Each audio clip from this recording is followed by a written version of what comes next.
Bueno, pues muy buenas tardes a todos y todas los y las presentes.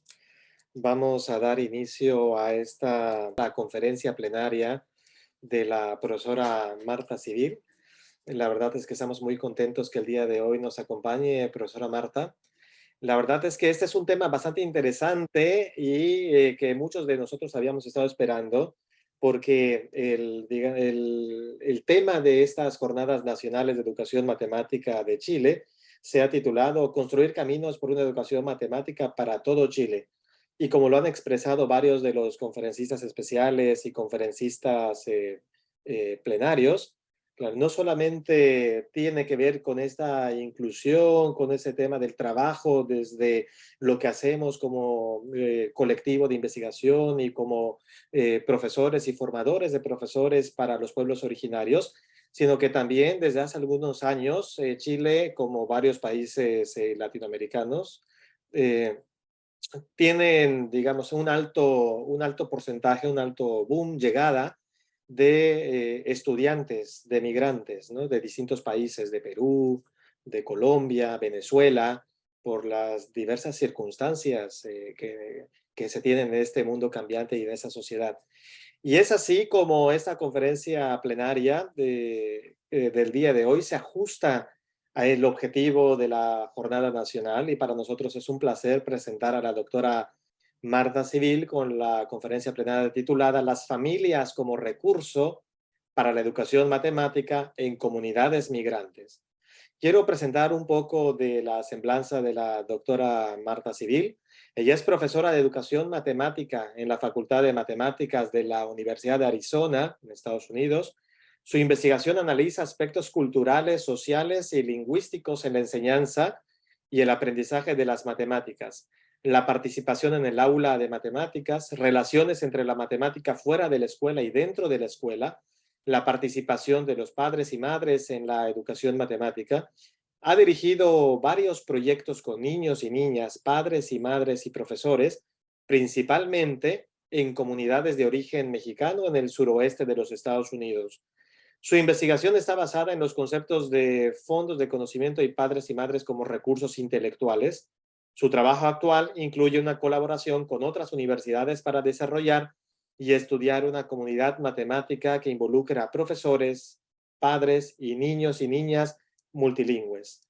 Doctora Marta Civil, para nosotros, para la Universidad de los Lagos y el Departamento de Ciencias Exactas que organizan esta 26ª Jornada Nacional, es un honor contar con su presencia. Yo le decía detrás bambalinas que es un gusto verla hace mucho tiempo, desde Australia 2015, que no nos volvíamos a encontrar. Doctora Marta Civil, tiene usted la palabra. Muchísimas gracias por esta presentación tan amable y muchísimas gracias por la invitación, tanto Luis, que es verdad, desde 2015 ni me acordaba ya del año, le tengo que preguntar, digo, ¿cuándo fue eso? Y Elizabeth por todos los correos que me ha mandado con toda la información, todo un seguimiento muy bueno. Ahora compartiré la pantalla en un momento. Ya les voy a decir que aunque evidentemente el español es mi primer idioma, mi idioma profesional es el inglés, así que aquí van a oír barbaridades, vamos, de mi propio idioma, porque voy a estar distorsionándolo, seguro, pero en fin, ahí vamos, ¿no? Me da hasta vergüenza admitirlo, pero es que llevo ya, bueno, digamos que desde el 1983 que estoy en Estados Unidos. Pero eso sí, el acento no lo he perdido. Ya me he dado cuenta que el conferenciante anterior también era de España. Lo poquito que escuché ya dije... Bueno, entonces voy a compartir pantalla y... Bueno, pues esto, como decíamos, este es el título de mi charla. Entonces, quiero un poquito decirles sobre mi trayectoria, porque como un tema importante va a ser el de fondos de conocimiento, cómo llegué a este interés, ¿no? Y dedicación a trabajar con comunidades de origen migrante. Y esto fue un poco cuando yo empecé, ya acabando mi doctorado, a mí lo que me interesaba era la parte cognitiva, el pensamiento del profesorado, pero también es verdad que me di cuenta que había estudiantes que estudiaban para profesor, que realmente hacían muchas conexiones con el mundo real, con el mundo de cada día, y que a lo mejor no eran los que más éxito tenían en el aula de matemáticas. Entonces a mí esto me intrigó como bastante, ¿no? Todo esto de la cognición situada, Y claro, cuando llegué a Arizona, pues para mí esto fue una oportunidad única porque me dio, o sea, tuve realmente la oportunidad de conectar con la comunidad de origen mexicano, porque estamos pues a 1 hora, no llega ni a 100 kilómetros de la frontera con México, ¿no?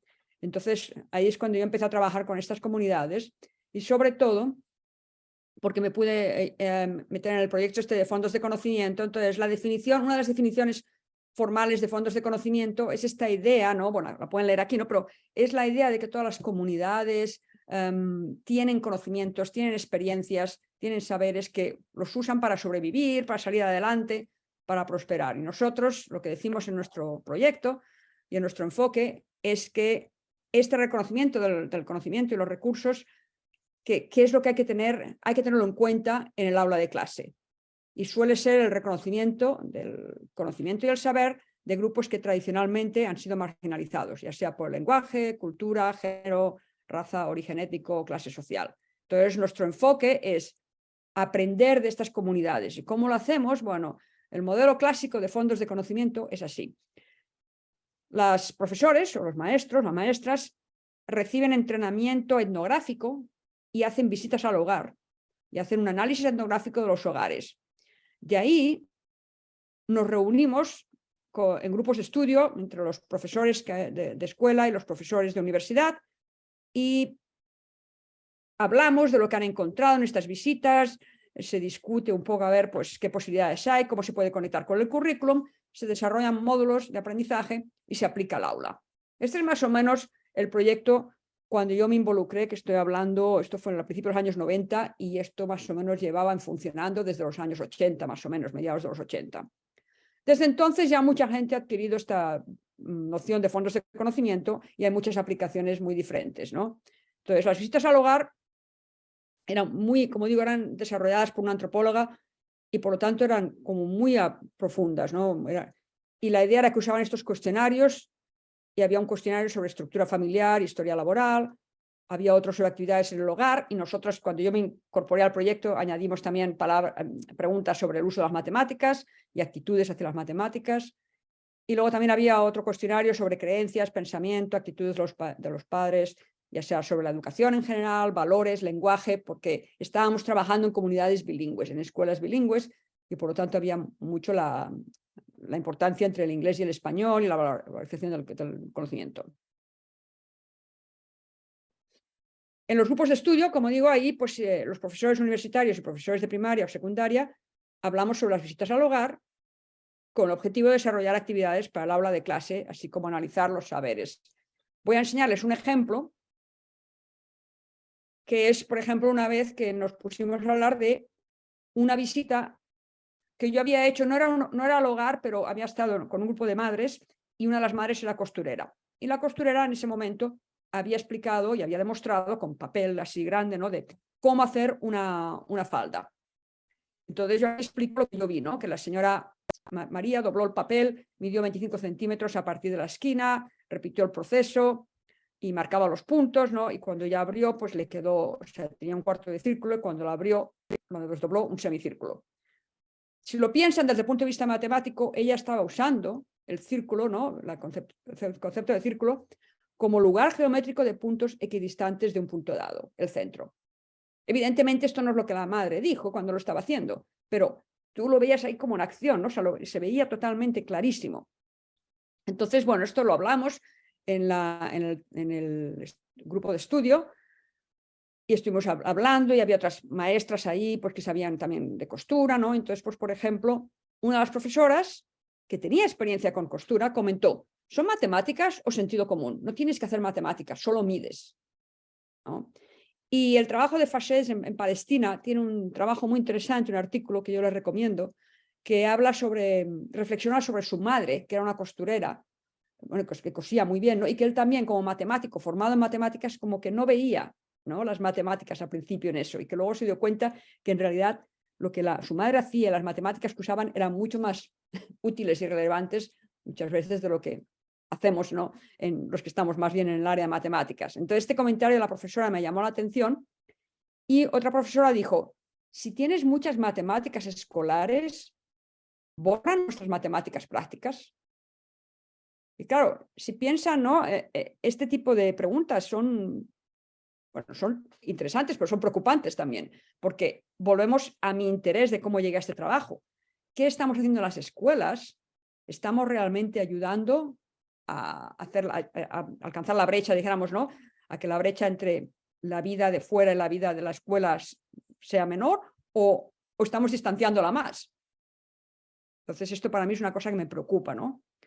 Las visitas al hogar nos permiten aprender acerca de los recursos, experiencias, conocimiento entre nuestros alumnos y familias. Y de ahí, pues, los hemos adaptado. Hoy no voy a hablar de esto, pero tengo ya artículos sobre esto, ¿no? De cómo utilizar estos fondos de conocimiento. Yo estuve muy involucrada en un módulo de construcción con niños pequeños, niños de unos 7 años, y el módulo del jardín con niños y niñas de 10 años, ¿no? En comunidades. La primera tenía una comunidad indígena, Yoemi, Yaqui y también mexicano-americana, y la segunda era sobre todo más bien de origen mexicano. Pero en este trabajo yo veía que para mí como que le faltaba algo a estas visitas. Es decir, quería un diálogo más auténtico sobre la educación matemática.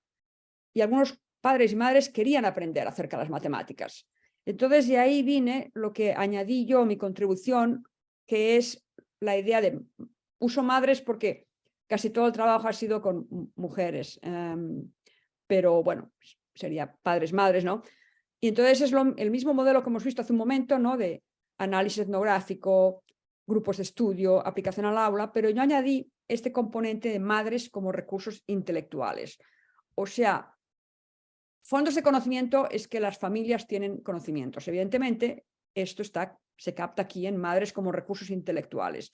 Pero ya aquí nos quisimos centrar más en qué conocimientos tienen las madres sobre matemáticas, ya sea escolares, de cuando ellas aprendieron, ya sea de la vida diaria, y cómo podemos establecer un diálogo más auténtico entre la escuela y el hogar basado en lo que las madres aportan.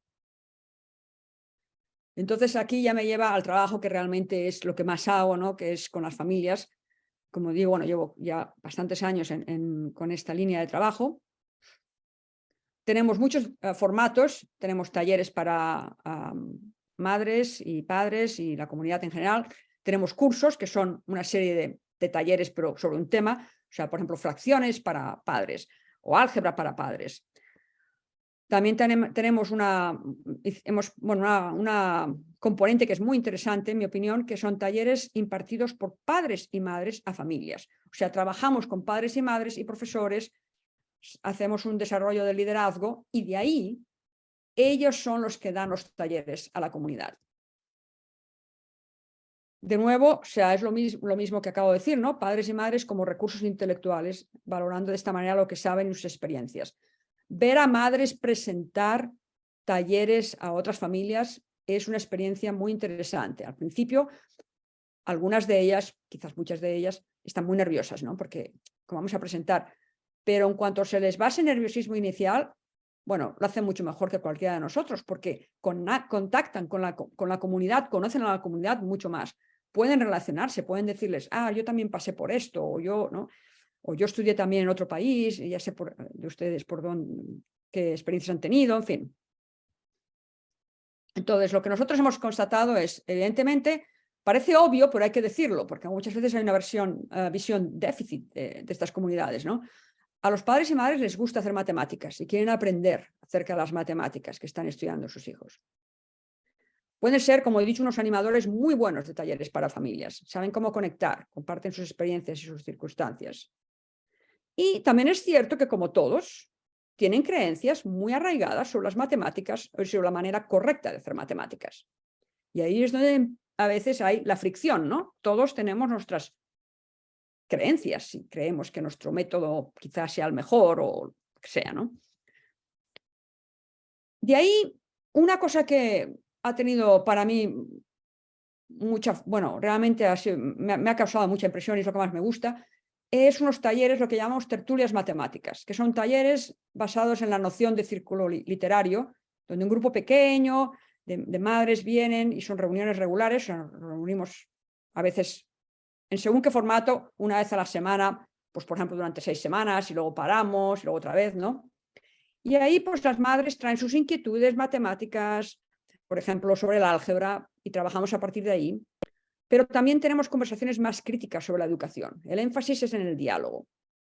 Y esto constituye un espacio para reflexionar y desarrollar ideas y planes de acción en las tertulias. Como he dicho antes, todos traemos nuestras percepciones y valoración. Entonces vamos a hablar un poquito de esto, ¿no? En el contexto de inmigración, estas experiencias son particularmente relevantes porque a menudo contrastan con lo que los hijos están viviendo en las escuelas. Los padres y madres expresan abiertamente sus opiniones sobre la diferencia que notan entre la enseñanza que ellos recibieron en México y la que reciben sus hijos en los Estados Unidos. Estas diferencias suelen incluir el nivel, madres inmigrantes, y esto no es único a madres de México, esto está documentado también con otros grupos de inmigrantes, por ejemplo, en Alemania con inmigrantes allí, en Inglaterra con inmigrantes allí. Los padres inmigrantes suelen pensar que el nivel era más elevado en el país de origen. Y la idea de los enfoques, cómo se enseña. Entonces, una cosa que, por ejemplo, nosotros oímos mucho es que aquí, y aquí me refiero a Estados Unidos, no se les pide que se aprendan las tablas de multiplicación de memoria, mientras que en México sí que se aprende, ¿no? Entonces, aquí tengo un par de citas. Por ejemplo, aquí Lucrecia tenía un hijo en 4º grado de primaria, unos 9 años, y decía, son más elevadas en México, porque el niño aquí está con una división de un número por fuera, y allá, en México, ya están casi entrando con 3 afuera, entonces ya es más baja. Sí, porque aquí están haciendo las tablas, repasándolas, y ellos las tablas, pues en 2º año, y no como acaba, ¿no? Como diciendo, ya se las sabían, ¿no? Por eso se me hace un poquito más bajo. Y Victoria, aquí no les exigen que se aprendan las tablas, y en México sí. A nosotros, cuando estábamos en la escuela, nos exigían que nos aprendiéramos las tablas del 1 al 10, y todas, y revueltas, y como sea, porque nos las preguntaban, y aquí no. Aquí los niños batallan mucho para poder hacer una cuenta, sacan el cuadernito, aquí les dan un cuaderno, en las tablas y ahí están. Y yo les digo, no, tienen que aprendérselas. Evidentemente, quiero aclarar que esto son percepciones, esto no son realidades necesariamente. Yo no voy aquí a argumentar que si en Estados Unidos se aprenden las tablas, no se aprenden, y en México se aprenden o no se aprenden. En parte son basados en lo que ellos experimentaron. Y sí que es posible que, por ejemplo, ahora aquí haya menos énfasis en memorizar las tablas, aunque esto va como el péndulo, ¿no? Según quién esté, según en qué versión estemos, a veces estamos vuelta a los elementos básicos y a memorizar, y otras veces ahora ya no. Entonces, hay que tomarlo todo como un grano de sal, ¿no? Bueno, también es posible que, como digo, ¿no? Que valoren memorizar porque es así como aprendieron y porque ven que sus hijos tienen dificultades en las destrezas básicas y piensan que parte del problema es el enfoque pedagógico. Como he dicho, estas observaciones no son únicas a inmigrantes de México en Estados Unidos. Esto lo hemos visto documentado en otros países. Y tendré mucha curiosidad por saber si, por ejemplo, esto es algo que también ya están notando con sus comunidades migrantes en Chile. Entonces, en los talleres y tertulias, las madres tienen oportunidad de ver cómo se enseñan las matemáticas en las escuelas de sus hijos, porque es parte del diálogo, ¿no? Si ellos nada más ven lo que el niño o la niña trae a casa, y piensan, bueno, no saben la tabla de multiplicación, pero a lo mejor ver cómo están explicando, por qué lo están explicando así, ¿no? Entonces, pues, por ejemplo, pueden ver otras maneras de restar que no sean un algoritmo tradicional. Y entonces se puede hablar de por qué se está enseñando este algoritmo, del sentido numérico, de la importancia del desarrollo conceptual. Y también tienen oportunidad de trabajar en problemas más abiertos y de utilizar material manipulativo, que muchas veces no han visto. Entonces, al hacer esto, las madres, pues, por ejemplo, ¿no? Una de las madres dice, este proyecto, los proyectos, las tertulias, ¿no? Ha sido muy diferente de mis experiencias anteriores con matemáticas. Toda la vida me dijeron cómo eran las cosas y no me dieron la libertad para descubrirlo, yo por mi cuenta. El poder experimentar con bloques u otros objetos es mucho más interesante. Entonces, esta es una. Y la otra madre dice, estoy sorprendida porque veo algo que no había visto antes y hace clic en mi mente. Y entiendo por qué las cosas son como son. Me emociono porque ahora sé. No lo estoy aceptando, ahora sé por qué es de la manera que es. Entonces, es para mí muy importante cuando hacemos estos talleres, como digo, aprender de las madres, pero también dar la oportunidad a que las madres exploren las matemáticas de maneras diferentes, porque esto es lo que creo que puede llevar a una mejor colaboración entre la escuela y el hogar. Quiero seguir con el tema de valoración porque es muy importante, ¿no? Como he dicho, todos tenemos nuestras creencias sobre la enseñanza y el aprendizaje de las matemáticas. Entonces, ahora voy a dar un par de ejemplos. No vienen de mi trabajo con las madres inmigrantes, luego hay uno que sí. Estos son ejemplos en cursos para estudiantes, para maestra en primaria. Yo pues les presento algoritmos diferentes y un poco pues les pido la reacción, ¿no? Entonces, un algoritmo, por ejemplo, podría ser el de restar de izquierda a derecha en vez de derecha a izquierda. Entonces les enseño esto, ¿no? Tal, y una de las estudiantes para maestro dijo, de izquierda a derecha, ¿no se confundirían los niños? Si me pusiera con un grupo de niños y les dijera, mira, se hace así, y les enseñara de izquierda a derecha, creo que cuando llegasen a lo de verdad, y en inglés dijo the real thing, que se enfadarían o que se confundirían. Entonces, de nuevo, aquí vemos, ¿no?, la valoración del conocimiento. Esta maestra piensa que la manera de verdad, the real thing, es de derecha a izquierda. Un comentario aparte, yo resto, y es posible que ustedes también, yo resto de una manera muy diferente de cómo se enseña aquí. Yo resto con lo de añadir, ¿no? O sea, por ejemplo, aquí si yo tuviera que hacer esta resta, yo diría del 5 al 11 van 6, y entonces aquí sería, y del 8, sí, ya no sé restar, y del 8 al 14 van 6. O sea, les sumo 10, ¿no? Les sumar lo mismo, la misma cantidad. No hago lo de reagrupar, no hago lo de que dicen pedir prestado. Yo no aprendí así. Entonces, cuando yo presento mi manera de restar, también se me quedan como diciendo, uy, aquí qué ha pasado, ¿no? De nuevo, es un poco explicar la idea de que las matemáticas tienen muchas maneras de hacerse y es importante saber cómo hemos aprendido, cómo lo valoramos y ver las diferentes maneras. Este es otro algoritmo. Esto ha quedado un poquito, ahora veo en la diapositiva, este ha quedado un poquito corrido, pero es 73 menos 58 y es la idea de hacer números negativos, ¿no? 3 menos 8 menos 5 y luego 70 menos 50, 20 y luego 20 menos 5, o sea, 20 menos 5, 15. Y una maestra dice, estudiante para maestra, creo que podrías convencerle al niño, ¿no?, de que aprender a llevar es más fácil y de que hay menos posibilidad de equivocarse. De nuevo, aprender a llevar es más fácil para ti si es como tú lo has aprendido. Eso no quiere decir que para otro niño o un adulto, otra madre, no hay otras maneras que sean más fáciles.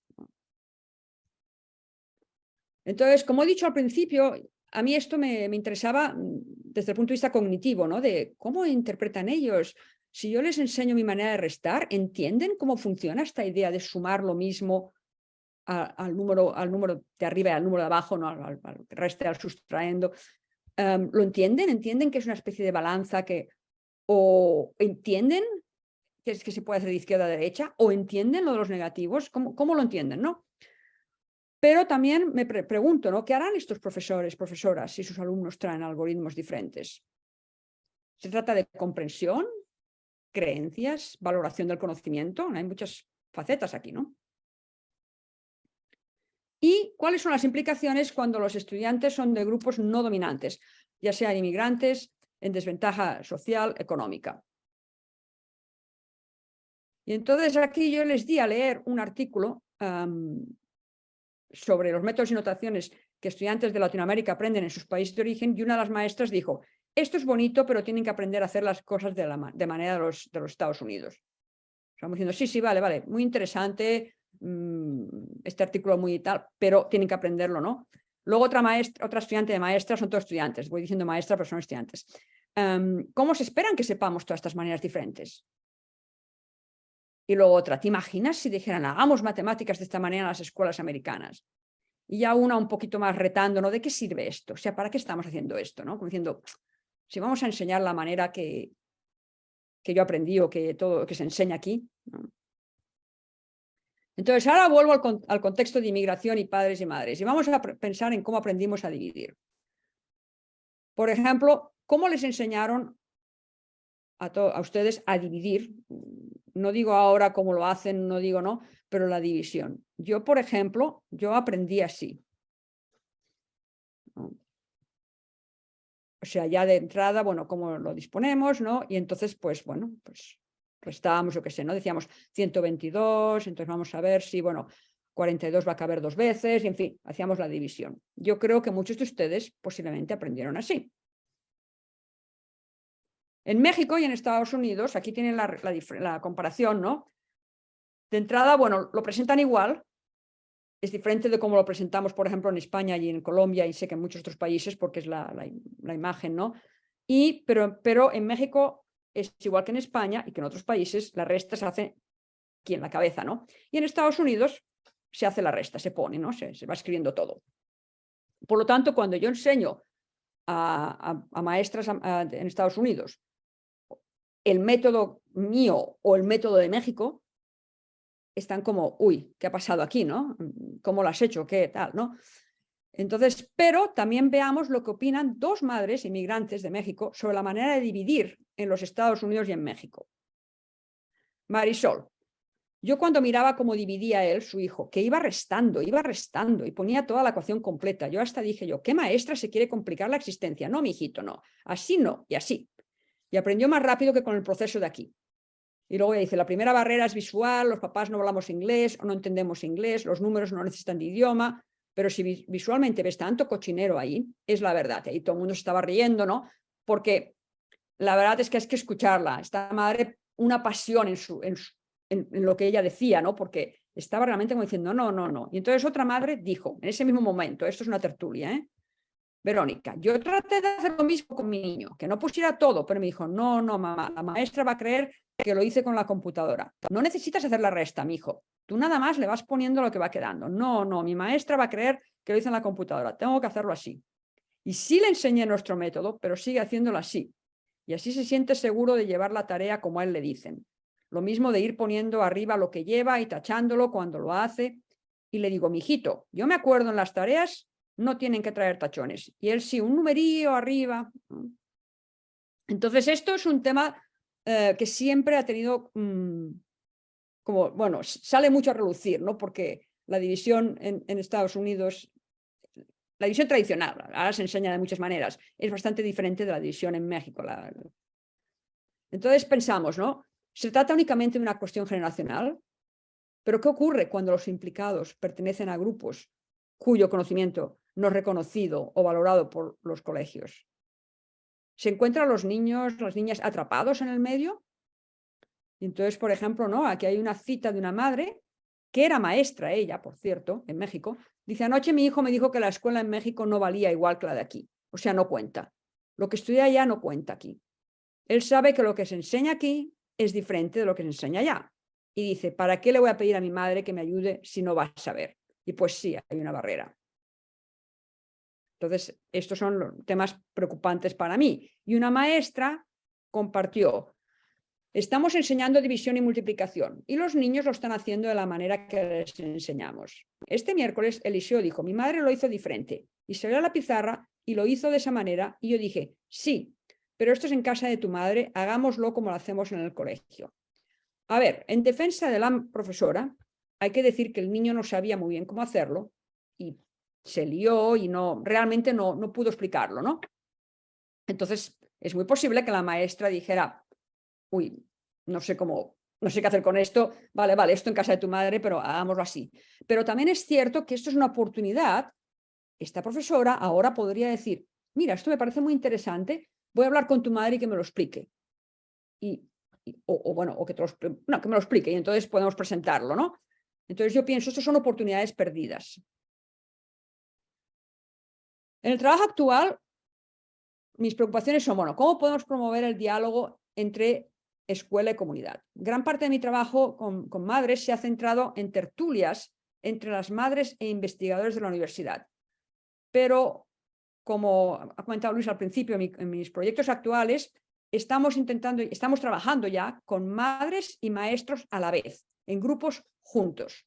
Por ejemplo, en el proyecto actual tenemos talleres para maestros y maestras, ¿vale? Por separado. Talleres para madres, pero todo forma parte del mismo proyecto.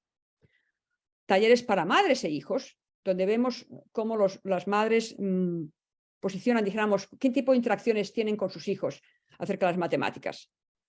Talleres para madres y maestros y talleres para madres, hijos y maestros.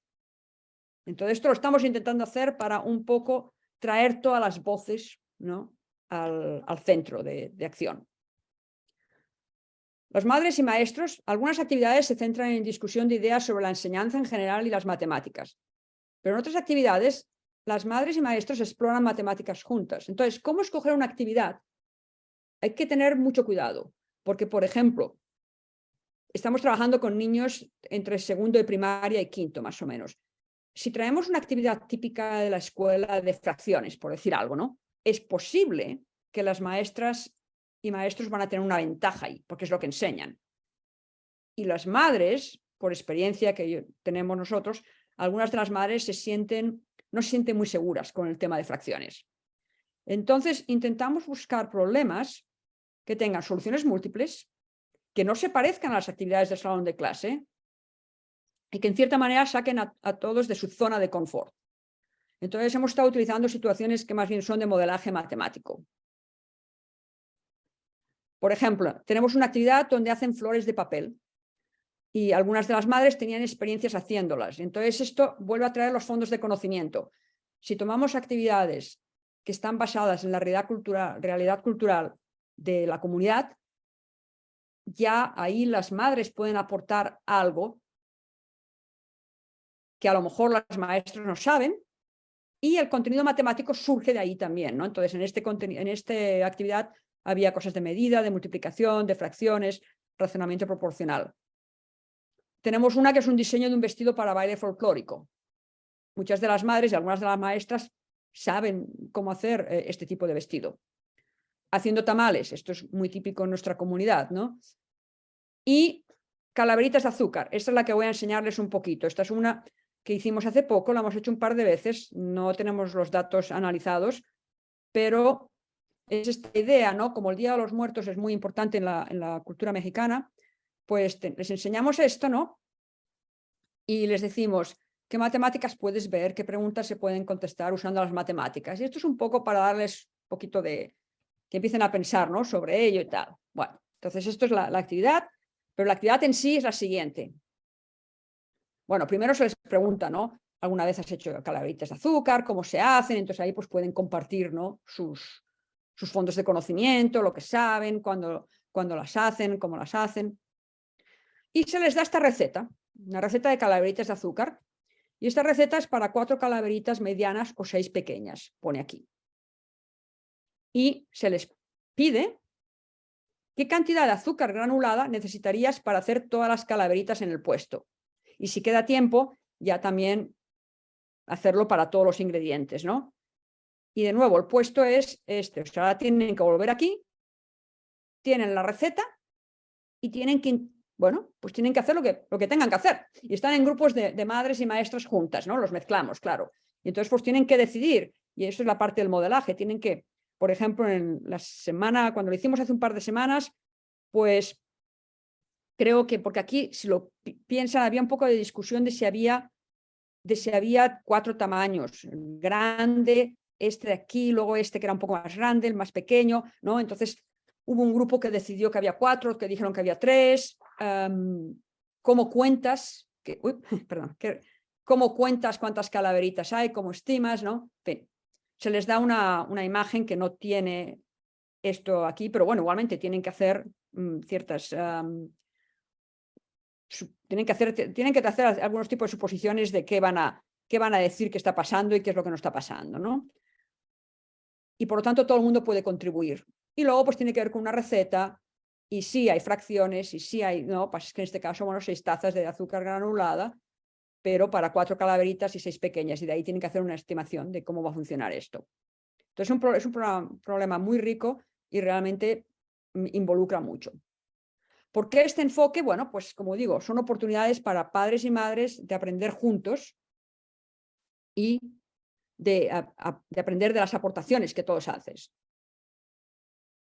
Permite el desarrollo de relaciones de confianza entre padres y madres y maestros, al tenerlos juntos haciendo no solamente matemáticas, sino hablando de la educación matemática. Se habla de cuestiones del lenguaje, porque estamos trabajando con niños cuyo idioma en el hogar no es el inglés, y por lo tanto tiene el potencial de reforzar o mejorar la relación comunidad-escuela. Por ejemplo, aquí hay una conversación con un grupo de madres sobre qué aprendieron al convivir con las maestras en estos talleres. Entonces, una de las madres dice, aprendimos más de ellas, porque en las sesiones se abrieron más personalmente y compartieron. Las vemos como, otra madre, como ser humano. Sí, como ser humano. Sí, porque muchas veces las vemos y decimos, ay, la maestra es muy seria. Pero claro, si no hablas con ella va a seguir siendo seria. Y otra madre, pero también en la forma de explicar. Nos explicaron el por qué tienen que enseñar eso, por qué tienen que seguir un currículo. Eso también fue bueno, que lo escucháramos, porque a veces uno es, ¿por qué están aprendiendo eso? Entonces, esto es una de las cosas que sacaron un grupo de madres de esta convivencia en el proyecto del año pasado. Y de las maestras, una maestra dijo, darnos cuenta de que nos parecemos y de que no deberíamos estar nerviosas de hablar las unas con las otras. Porque una actividad que hacemos es una conversación sobre fondos de conocimiento, pero en vez de nada más ser que las maestras aprenden sobre los fondos de conocimiento de las madres, no, es un diálogo. Las madres también aprenden sobre los fondos de conocimiento de las maestras. Entonces, de ahí salió este comentario, ¿no? Que nos parecemos más de lo que nos pensábamos. Una maestra, perdón, dice, yo misma he aprendido estrategias nuevas de las madres y estoy muy agradecida de que se sientan lo suficientemente cómodas para compartir.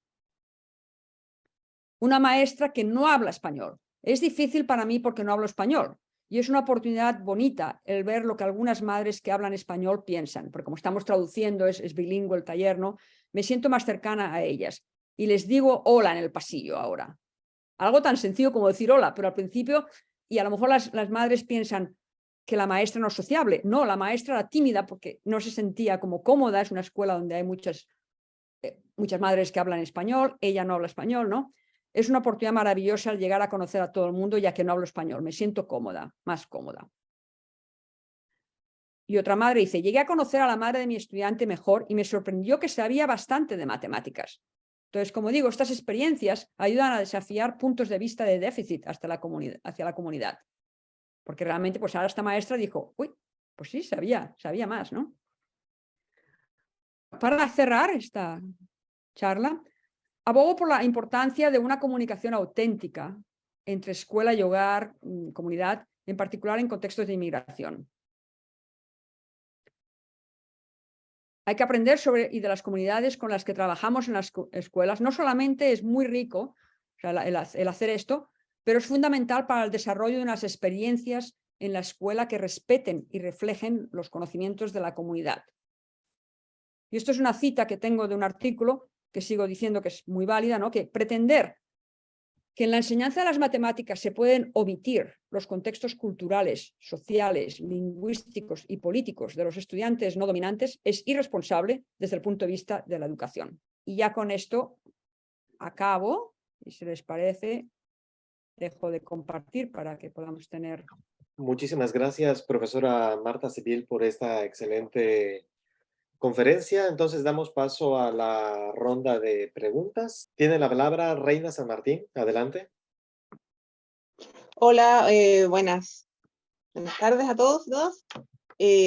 Profesora Civil, un gusto poder escucharla.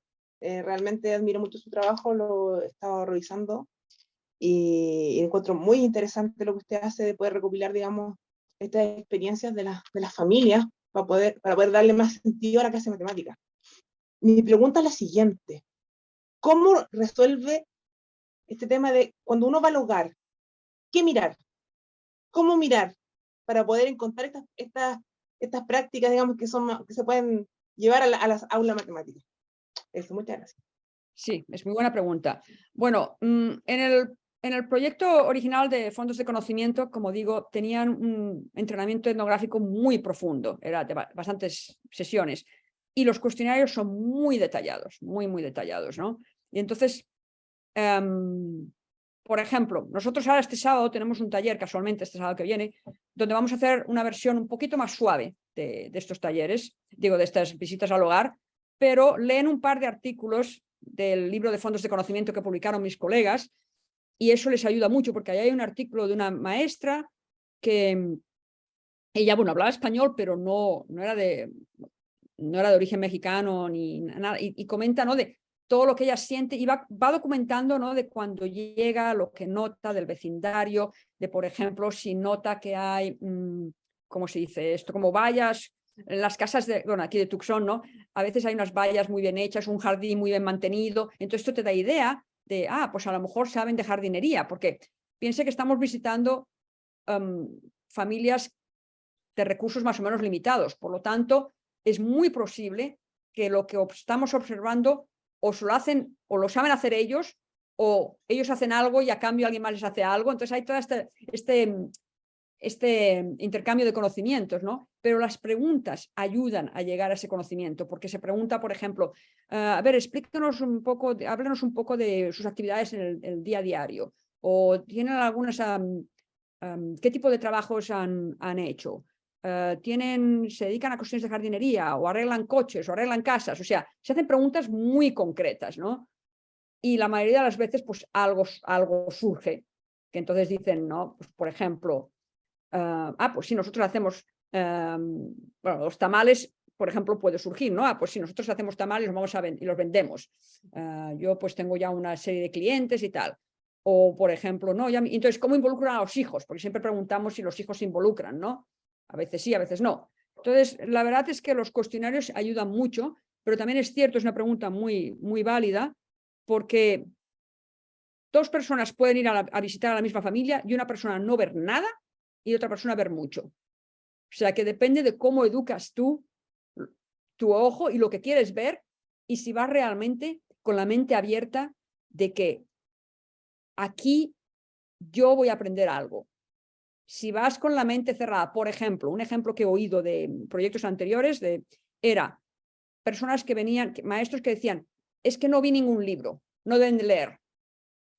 Pero si indagabas un poco más, algunas de estas familias, bueno, leían la Biblia, ¿vale? Pero también algunas de estas familias tenían revistas por ahí y tal, entonces leían. O sea, no es que no lean, el que tú no hayas visto libros como tú los tienes en tu casa, bonitos, puestos en la estantería, no quiere decir que, ¿no? Entonces, es como hacemos las conclusiones, ¿no? A veces, porque hay que saber, hay que mirar con otros ojos, realmente.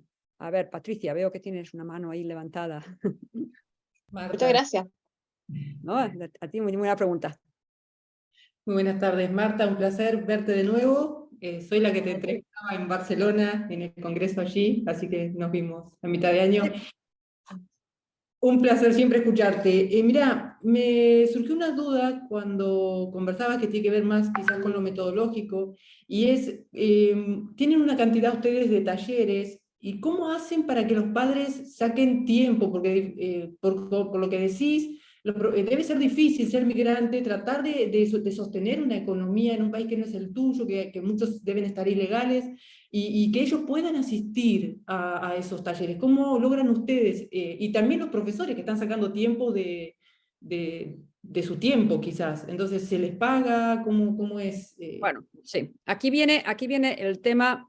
Vale, el proyecto que tenemos ahora se les paga. Es un proyecto subvencionado, se les paga. Pero si los padres no tienen documentos, no se les puede pagar.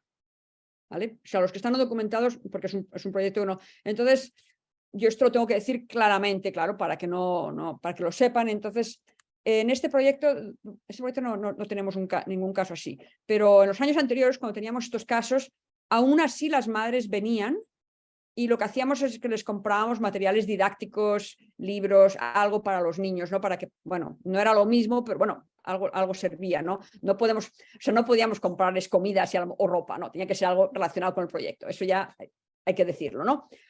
Pero cuando ya han empezado a venir, bueno, primero de todo, los grupos son pequeños, empezamos por ahí, salvo el proyecto que tuvimos durante muchos años, que fue con todo un distrito escolar, y ahí habíamos tenido equipos de liderazgo de unos 25, 30 personas entre padres y maestros, y hacíamos talleres que a veces venían pues 60 personas y a veces venían 15, nunca se sabe, ¿no? Pero ya cuando tienes un grupo de madres que empiezan a venir, la mayoría quieren continuar. Por ejemplo, en el proyecto que tuvimos en el 2016 tuvimos un proyecto, era un proyecto pequeño, teníamos unas 6 madres, creo, 7. Con 5 de ellas todavía nos reunimos. Y ahí no hay dinero de por medio ni nada, ¿no? No nos hemos reunido tanto para hacer matemáticas porque con lo del COVID nos hemos reunido más que nada por Zoom para charlar, ¿no? Pero de ahí, por ejemplo, tengo una estudiante de doctorado que creo que va a hacer su tesis con este grupo, ¿no? Y posiblemente, estoy casi convencida que las madres van a decir, sí, cuando quieras, porque les encantaba reunirse para hacer matemáticas. El tiempo es difícil, encontrar un horario que funcione es difícil. Yo no he encontrado todavía la de esto mágica. Ahora con este proyecto nos reunimos los sábados por la mañana. Con el grupo del año pasado era los jueves después de la escuela. Pero al acabarse el proyecto, hablamos con las madres y dijeron, no, por favor, los jueves después de la escuela no, tenemos hambre, los niños, o sea, no hay tiempo, ¿no?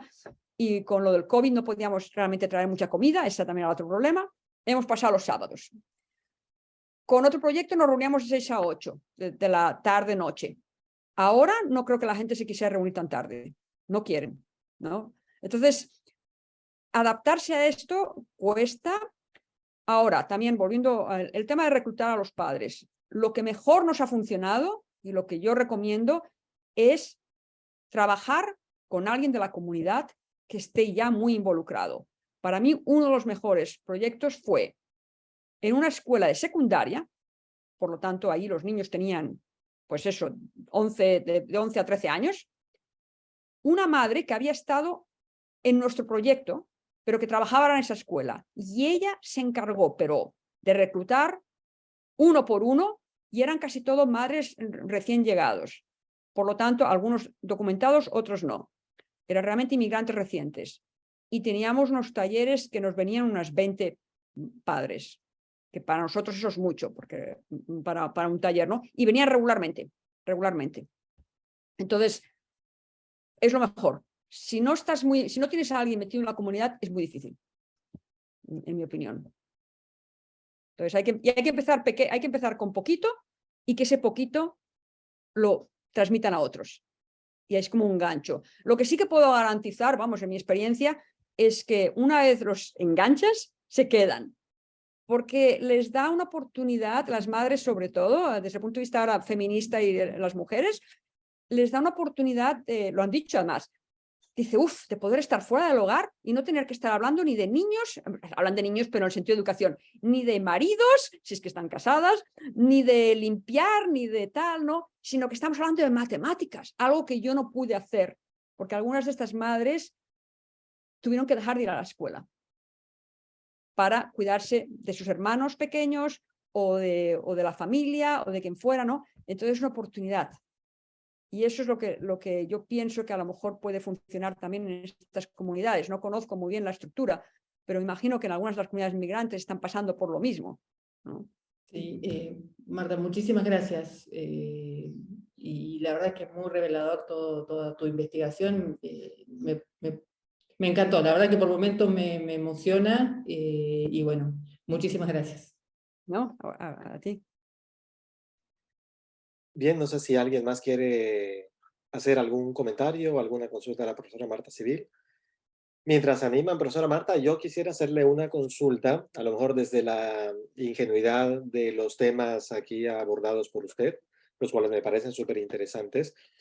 Y es que en algunos estudios que desarrollamos recientemente aquí en el equipo de investigación de la Universidad de los Lagos, nos encontramos con cifras de la Comisión Económica para América Latina y el Caribe, de este CEPAL, que indican que un gran porcentaje de los migrantes aquí en Latinoamérica, sobre todo los que llegan aquí a Chile, digamos que tienen formación incompleta. Me refiero a estudios de primaria, secundaria, etcétera. Entonces, yo lo que veo es que este tipo de proyectos que ustedes están proponiendo, que son muy, muy, muy reveladores y muy potentes, digamos que involucra el compromiso no solamente en tiempo, que ya lo decía usted, sino también formativo de las familias. Entonces, ¿de qué manera, la pregunta es, ¿de qué manera ustedes como equipo enfrentan ese desafío cuando llegan a comunidades o a familias que quizá por las características de los orígenes de donde vienen, no tienen esa formación para poder apoyar a sus hijos? Eso es lo que creo. Sí, muchas de nuestras, bueno, bastantes de las familias con las que trabajamos tienen una educación primaria, algunas tienen algo de secundaria y también tenemos algunas, ¿no?, que evidentemente que han ido a la universidad en sus países de origen. Pero en general, bueno, claro, por ejemplo, cuando las madres dijeron, es que mi hijo está trayendo álgebra, yo quiero aprender álgebra, eso a mí me representó un reto, porque una cosa es estar hablando de aritmética, porque por poquita escolarización que hayan tenido, la mayoría de las madres con las que yo he trabajado tienen técnicas para sumar, restar, multiplicar y dividir. A lo mejor no es el algoritmo ni siquiera tradicional que habrían aprendido en la escuela, pero saben de esto, normalmente, justamente porque en la vida lo han necesitado, ¿no? Pero ya cuando llegamos al álgebra, y ahí sí que hay un poco de, ahí sí que hay un reto. Entonces pero ya para entonces ya conocía mucho a estas madres. Y entonces pues empecé despacito, como quien dice, ¿no? Y me acuerdo que una de las actividades, no me acuerdo, hace muchos años esto, pero una actividad que no sé por qué, no recuerdo el por qué, pero había que hacer algo que era 2 a la n, llegábamos a 2 a la n, ¿no? Y entonces había esta madre que siempre me retaba mucho, me decía, pero a ver, ¿pero qué quiere decir esto a la n? ¿Pero qué quiere decir esto? Pero tal, ¿no? Entonces ya hay como una especie de diálogo de vamos a desglosarlo y tal. Evidentemente yo no sugeriría, lo más importante, y esto sale mucho en todo mi trabajo, hay que primero desarrollar mucha confianza. Yo me paso mucho rato, pero mucho rato, nada más, como digo en inglés, hanging out, o sea, con las familias, ahí, bueno, con las madres, no con las familias, o sea, no haciendo, o sea, charlando, tal. Lo mismo con la estudiante graduada de doctorado que tengo ahora, es genial para hacer esto. O sea, mostrar interés en ellas como personas, como seres humanos, hacer muchas, y entonces ya se van compartiendo, ¿no? Para mí uno de los logros mejores que recuerdo fue un taller, hace muchos años, que lo presentaban unas madres, como digo, ¿no? Y una de las madres les decía a otras madres, no, y ahora cuando vengan los niños, porque los niños iban a venir, iban a hacer un taller sobre lo del signo de igual, ¿no? De decir si, por ejemplo, 3 más 4 igual a 7, verdad o falso, versus, por ejemplo, 7 igual a 3 más 4, ¿no? ¿Saben esto que se pone el igual? Bueno, entonces era este taller, bastante abstracto si lo piensan, o sea, bueno, un poco raro, no tiene, ¿no? Y las madres lo habían practicado, y esta madre, cuando ya hablaba con las otras madres que estaban en el taller, les dice, ahora cuando vengan sus hijos, sobre todo ustedes no les digan, dejen que ellos piensen, o sea, les dio unos consejos maravillosos. Bueno, pues esta madre que estaba diciendo esto tenía documentada una educación hasta el segundo de primaria, punto.